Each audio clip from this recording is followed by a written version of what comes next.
Hey everyone, hello to MD's teachings. Last ভিডিওটিতে midnight express নিয়ে তোমাদের আগ্রহ অসীম, তোমাদের কাছ থেকে অনুরোধ পেয়েছি, আর তোমাদের অনুরোধ রক্ষা করবার জন্য আজকের যে ভিডিওটি আপলোড করতে চলেছি সেটির শিরোনাম হলো সামওয়ান, ওয়াল্টার জন ডে লা মেয়ারের লেখা সামওয়ান। চলো তাহলে কবিতাটি লাইন বাই লাইন শুরু করা যাক। Someone came knocking at my wee small door. আমার ছোট্ট, খুব ছোট একটি দরজায় কেউ এসে নক করলো, কড়া নাড়ালো, শব্দ করলো।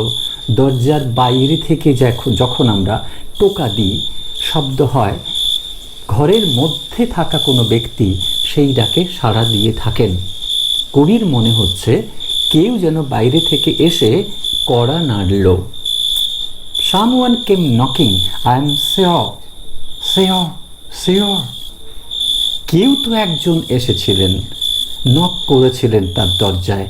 তিনি নিশ্চিত, নিশ্চিত শব্দটা বারবার বলছেন। এটা ডেফিনেটলি কবির মনে হয়েছে এটা কেউ না কেউ এসে তার দরজায় কড়া নাড়ছে, তাকে হয়তো কল করছে, তাকে হয়তো ডাকতে চাইছে। যেমন আমরা কোনো বন্ধু বান্ধব বা আত্মীয় পরিজন বা কোনো ব্যক্তির বাড়িতে গিয়ে যেমন কড়া নাড়ি। I listened, I opened, I looked to left and right, but not there was a stirring in the still dark night. আমি শুনলাম, শোনার পর আমি দরজা খুললাম। সচরাচর আমরা মানুষ যা করে থাকি।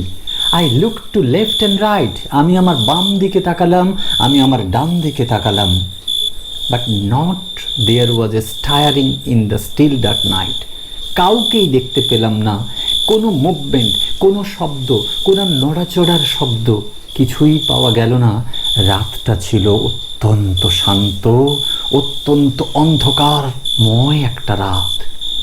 Only the busy beetle tapping in the wall. একটা ব্যস্ত পোকা, বিটল, গুবরে পোকা, ট্যাপিং ইন দ্য ওয়াল, দেওয়ালে এসে যেন শব্দ করছে। এত ব্যস্ত তাদের অঙ্গ প্রত্যঙ্গ, তাদের ডানা দরজায় দেওয়ালে এসে লাগছে, সেই শব্দটা কবি শুনতে পাচ্ছেন।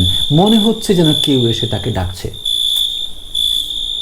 Last stanza, only from the forest the screech owls call. কেবলমাত্র যে প্রাণীটির ডাক তিনি শুনতে পাচ্ছেন সেটা কেবলমাত্র একটা প্যাঁচার ডাক, রাত্রিকালীন পাখি প্যাঁচা। স্ক্রিচ আউলস কল, তার মানে প্যাঁচার ডাককে হুটিং বলে। Only from the forest the screech owls call, কেবলমাত্র ওই নির্জন, নীরব, নিস্তব্ধ একটা ওই ফরেস্টের মধ্যে কবি প্যাঁচার ডাক শুনছেন। অনলি দ্য ক্রিকেট হুইসলিং, ঝিঝি পোকার একটা সুর করে গান তিনি শুনতে পাচ্ছেন। সে সুরেলা কণ্ঠ যেন তিনি শুনতে পাচ্ছেন, মনে হচ্ছে যেন কেউ গান গাইছে। ওয়াইল দ্য ডিউ ড্রপস ফল, আর শুকনো পাতা মর্মর ধ্বনি, এবং তার উপর পড়ছে শিশিরের যে বিন্দুগুলো, ফোঁটাগুলো, তাতে টপ টপ টপ করে একটা আওয়াজ হচ্ছে। So I know not who came knocking at all, at all, at all. আমি জানি না কে সেই ব্যক্তি যিনি এসেছিলেন, এসে তার দরজায় কড়া নাড়িয়েছেন। তিনি জানেন না, জানেন না, একেবারেই জানেন না। আদৌ তার কোনো ধারণা নেই ওই ব্যক্তিটি সম্পর্কে। এটা গেল লাইন বাই লাইন কবিতা। এবার ওয়ার্ড নোট সম্পর্কে খানিকটা ধারণা তোমাদের দেওয়া যাক। কেম এই শব্দটি কাম ভার্বের পাস্ট টেন্স।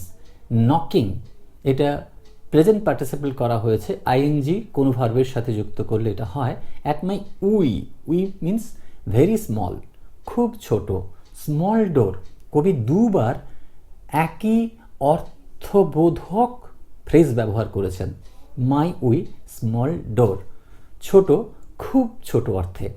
সামওয়ান কেম নকিং, কেউ না কেউ এসেছিল তার দরজায় নাড়া দিতে, টোকা দিতে। I am sure, sure, sure, আমি ভীষণভাবে নিশ্চিত যে এ কোনো ব্যক্তির কাজ। আই লিসেন্ড, আমি শুনলাম। আই ওপেন্ড, আমি দরজা খুললাম। I look to left and right but not. এই যে নট শব্দটি, এর অর্থ হচ্ছে নাথিং, কিছুই না। আমি ওই শব্দটা সম্পর্কে তোমাদের বলি, ভেরি স্মল, এবং তারপরেই স্মল ডোর বলা হয়েছে। দুটো ফ্রেজেরই একই অর্থ। শিওর মানে সার্টেইন, নিশ্চিত। লিসেন্ড এখানে হার্ড হবে, HEARD। Looked, right and left, ডান দিক বাঁ দিক দেখা হলো, তার মানে অলরাউন্ড, চারপাশটা তিনি দেখে দিলেন। নট, কবিতার স্বার্থে কিছু কিছু শব্দ ব্যবহার করা হয়, সেটা NOT অর্থেও আমরা ধরতে পারি। স্টারিং, স্টারিং মিন্স মুভমেন্ট, কিছু শব্দ, কিছু নড়াচড়া। ওকে। স্টিল, স্থির, unmoved, busy, active. Beetle, a kind of insect, গুবরে পোকা হিসেবে ধরা যেতে পারে। ট্যাপ ট্যাপিং, ট্যাপ তার ING করে ট্যাপিং করা হয়েছে। ট্যাপ ট্যাপিং অর্থাৎ দেওয়ালে দরজাতে এসে তাদের গা, শরীর, ডানা লাগলে যে আওয়াজটা হয়, tap tapping. Beating, nearest word beating, BEATING, beating. তারপর যেটা, only from the forest the screech owls call. এখানে স্ক্রিচ আউল মানে লক্ষ্মী পেঁচার ডাক, আর টাইপ অফ হোয়াইট আউল, সাদা পেঁচাকে আমরা লক্ষ্মী পেঁচা হিসেবে বলে থাকি। ক্রিকেট, ঝিঝি পোকা। Whistling, piping, whistling, piping. যেমন বাঁশি নলাকার হয় এবং লম্বা প্রকৃতির হয়, ফোঁ দিলে বাতাসের যে তরঙ্গ, তাতেই আমরা যে আওয়াজ পাই, যে শব্দটা শুনি, শিস দেওয়া, সেই শব্দটাকে কবির মনে হয়েছে যেন কেউ গান গাইছে। ডিউ ড্রপ, শিশির বিন্দু। নকিং, কড়া নাড়ছিল। অ্যাট অল কথার অর্থ হচ্ছে আদৌ। ডিউ ড্রপ মানে ড্রপস অফ ডিউ, শিশির বিন্দু পড়ছিল। একটা অনেকগুলো পাতার উপর যদি বৃষ্টির ফোঁটা পড়ে, ঠিক তেমনি শিশির বিন্দু পড়লে যে আওয়াজটা হয়। এটা গেল ওয়ার্ড নোটস। এবার আমি চলে যাব কবিতার অ্যানালিসিস। কবিতাটাতে অ্যাকচুয়ালি কবি কি বলতে চেয়েছেন, খুব ভালো করে শোনো। Explanation of the poem someone. It was a dark night, এটা ছিল একটা অন্ধকারময় রাত। The poet was alone in his cottage, কবি তার ছোট্ট কোঠা বাড়িটিতে একা ছিলেন। The surrounding area was solitary, চারপাশের যে পরিবেশ সেটা অত্যন্ত নির্জন ছিল। দ্য পোয়েট ওয়াজ স্লিপলেস, কবি ঘুমোচ্ছিলেন না। Suddenly he heard a sound at his very small door, তার ছোট্ট দরজাটাতে কোনো একটা আওয়াজ তিনি শুনলেন। He thought that there was someone outside who was knocking at the door, তিনি চিন্তা করলেন কেউ না কেউ তার দরজার বাইরে দরজাটাতে টোকা দিচ্ছিলেন। It meant that someone was calling the poet to come out, এর অর্থ হলো কেউ না কেউ বাইরে দাঁড়িয়ে কবিকে ডেকে পাঠানোর জন্য, কবিকে ডাক দেওয়ার জন্য দরজাতে নক করছেন। The poet was also surprised to know who that someone was, কবিও ভেতর থেকে অবাক, এত রাতে কে বা এলো, কে বা আসতে পারে। হি ওপেন্ড দ্য ডোর, তিনি দরজাটা খুললেন। He looked to his right and left, তিনি ডান দিকে একবার দেখলেন, বাঁ দিকে একবার দেখলেন, যেমন আমরা করে থাকি। দেয়ার ওয়াজ নো ওয়ান, তিনি কোনো লোককে খুঁজে পেলেন না। Then he tried to realise what was the cause of that knocking, তারপর তিনি গভীরভাবে ভাবতে শুরু করলেন, শব্দটা তো হয়েছে এটা ডেফিনেটলি, কিন্তু কে সেই শব্দ করল। এই ভাবনাটা তার সামনে তুলে ধরল যেটা ঘটেছে সেটা। He thought that it was perhaps the nightly insect like beetle, তিনি ভাবলেন এটা রাত্রিকালীন একটা পতঙ্গ, যা ওই গুবরে পোকা। It was so happy and felt free to fly at night, পোকাটা এতই খুশি, এতটাই আনন্দিত যে খুব স্বাধীনভাবে সে রাত্রিটাকে উপভোগ করছে। Unwillingly they stuck to the door, অনিচ্ছাকৃতভাবে তাদের ডানা হয়তো দরজাতে দেওয়ালেতে লেগেছে, and the poet took it to be someone knocking. এই শব্দটাকেই কবি ভেবেছেন যেন বাইরে থেকে কোনো একজন লোক এসে তাকে ডাকছে। অ্যাজ হি কেম আউট, যখনই তিনি দরজা খুলে বাইরে এলেন, he felt for the nightly beauty to his heart's content. আহা, রাত্রিকালীন পরিবেশ কবিকে এতটাই মুগ্ধ করেছে, তিনি তৃপ্তি লাভ করছেন, মন জুড়ে তিনি সেই তৃপ্তিটিকে অনুভব করছেন। Though the night was deep and dark, the poet was understanding the presence of other nocturnal creatures like the owl, the cricket, the beetle in his imagination. যদিও রাতটা ছিল গভীর অন্ধকারময়, কবি কিন্তু একটা জিনিস বুঝতে পারছিলেন যে কারো উপস্থিতি রয়েছে, রাত্রিকালীন কোনো প্রাণীর উপস্থিতি রয়েছে, যেমন পেঁচা, যেমন ঝিঝি পোকা, যেমন গুবরে পোকা। তার কল্পনাতে তিনি তাদের দেখতে পাচ্ছেন। গভীর রাত বলে তিনি তো দেখতেই পাচ্ছেন না, কিন্তু কবির যে চেতনা, মানসপটে তিনি দেখতে পাচ্ছেন যে এই প্রাণীগুলোর উপস্থিতি।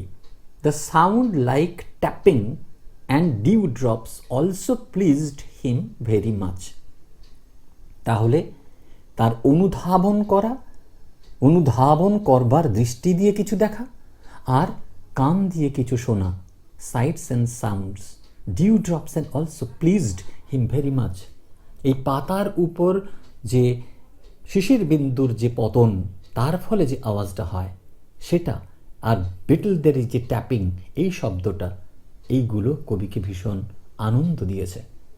He gave close company to the creatures to create a supernatural atmosphere. এই প্রাণীগুলোর সাথে তিনি একাত্ম হয়েছেন। নির্জন রাতে একটা ভৌতিক পরিবেশ, একটা অতি প্রাকৃত পরিবেশ তিনি তৈরি করলেন।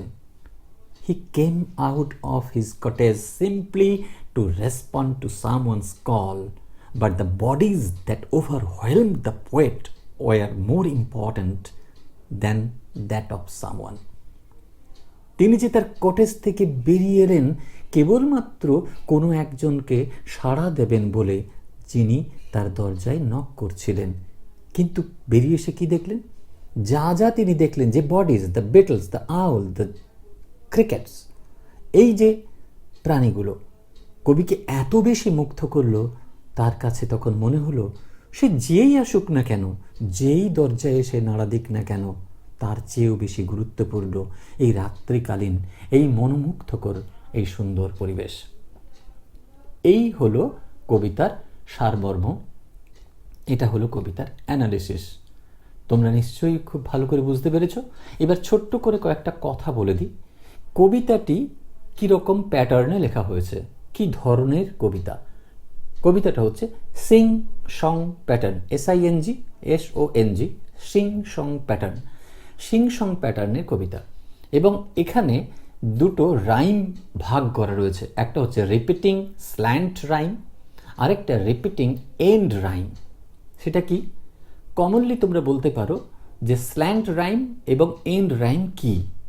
প্রথমেই বলে দিই যে যে শব্দগুলো বারবার রিপিট করা হবে সেইগুলোকে আমরা রিপিটিং স্ল্যান্ট রাইম বলবো। আবার শুধুমাত্র যদি এন্ড রাইম বলি সেক্ষেত্রে আমরা কি বলবো? যেমন ধরা যাক একই রকমের, যেমন নকিং, তৃতীয় লাইনে নকিং, এই ক্ষেত্রে আমরা বলবো এন্ড রাইম। আর স্ল্যান্ট রাইম কোনটা? যে একেবারেই এক নয়, তবুও মনে হয় যেন কাছাকাছি এক রকম, যেমন ডোর, সেয়র, অর্থাৎ লাস্ট যে লেটারটা রয়েছে তার উচ্চারণ দেখো আর, ডর, সেয়র, অর্থাৎ আরের যে সাউন্ডিং সেটা কিন্তু প্রায় কাছাকাছি একরকম, সেক্ষেত্রে আমরা স্ল্যান্ট রাইম বলতে পারি। এই হলো কবিতা। ডেফিনেটলি তোমরা বুঝতে পারছো এটা একটা ভ্রমমূলক কবিতা, এটা একটা ভৌতিক পরিবেশ সৃষ্টি করার মতো একটা কবিতা, এটা ছেলেদের মন ভোলানোর কবিতা, ছেলে মেয়েদের, বাচ্চা বাচ্চা ছেলে মেয়েদের দৃষ্টি আকর্ষণমূলক কবিতা।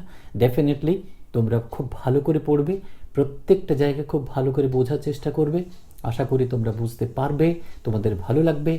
আগামী দিনে তোমরা ডেফিনেটলি এইরকম চমৎকার ভিডিও আমার কাছ থেকে পেতে পারো। অর্থাৎ পুরো ভিডিওটা দেখার পর তোমাদের একটা কমেন্ট আমার অনেক অনেক আনন্দদায়ক একটা বিষয় হয়ে দাঁড়াবে। আমি সেই বিষয়টির উপর গুরুত্ব আরোপ করতে চাই। কমেন্ট করো, বুঝতে অসুবিধে হলে তোমরা কমেন্ট বক্সে লিখবে, আর প্রত্যেকের উত্তর দেওয়ার চেষ্টা আমি সাধ্যমতো করে যাব।